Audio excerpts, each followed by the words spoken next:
If any movie ever deserved an award for sound editing, it's this one. Welcome to the Daily Neitz, a daily look at classic films, modern cinema, and the world of professional wrestling. And today, I want to talk about the 1984 film Amadeus.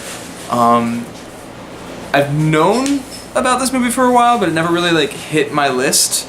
I remember briefly in high school seeing scenes from it in choir or something. I don't really remember, but I never actually sat down and watched the whole thing. And I'm very, very glad I did. It is a great, great movie. But something that this movie does really well, because I can talk about the acting and the performances and the direction and all that if I wanted to, but I don't think that's necessary. Like the 11 Oscars it won, no, 8 Oscars it won, speak for itself. But I do want to talk about the sound and the score. And you know you're starting off in a good place when your entire score is Mozart, which is just awesome, great classical music. But the way they used it, and it always caught me and made me happy with, you can't do this outside of film, is when a character is looking at a piece of score.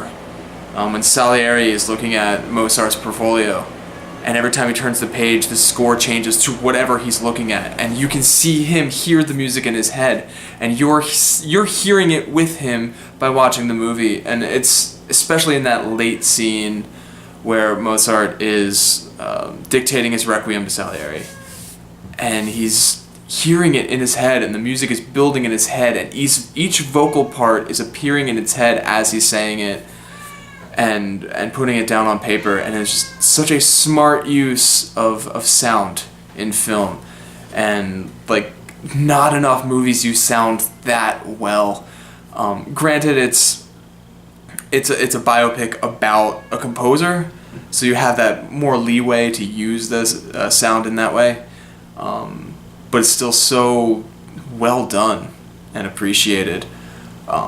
Now I know if you clicked on this video to watch it, seeing that I'm talking about Amadeus, you're probably expecting me to talk about the historical inaccuracies. I refuse, because this is a work of fiction. It is a movie based on a play, not a movie based on a man's life. So get out of here with your historical inaccuracies. I know that they are there. I don't care. As a whole, the movie works as it's told. And a movie is what it is, not what it's talking about, if that makes sense.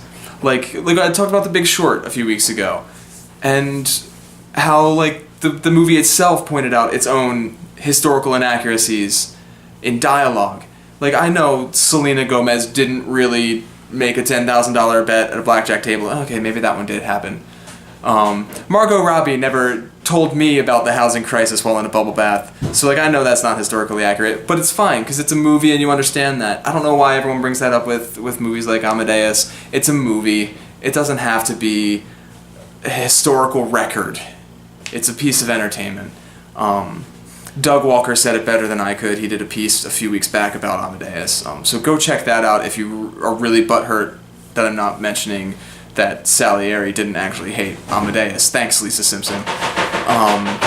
Anywho, that's all I gotta say about that. Tomorrow I'm looking at another movie called Amarcord. Amarcord? I don't know how to pronounce it.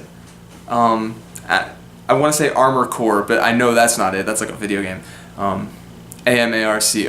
How would you pronounce that? Is it French? I don't know. Amarcord. I just have the list of movies on a piece of paper. I'll find out what it's about before I watch it tomorrow. But until then, you can share, and subscribe, and leave a comment in the comment section below. And you can also follow me on Twitter @DailyNeitz. And until tomorrow, bye.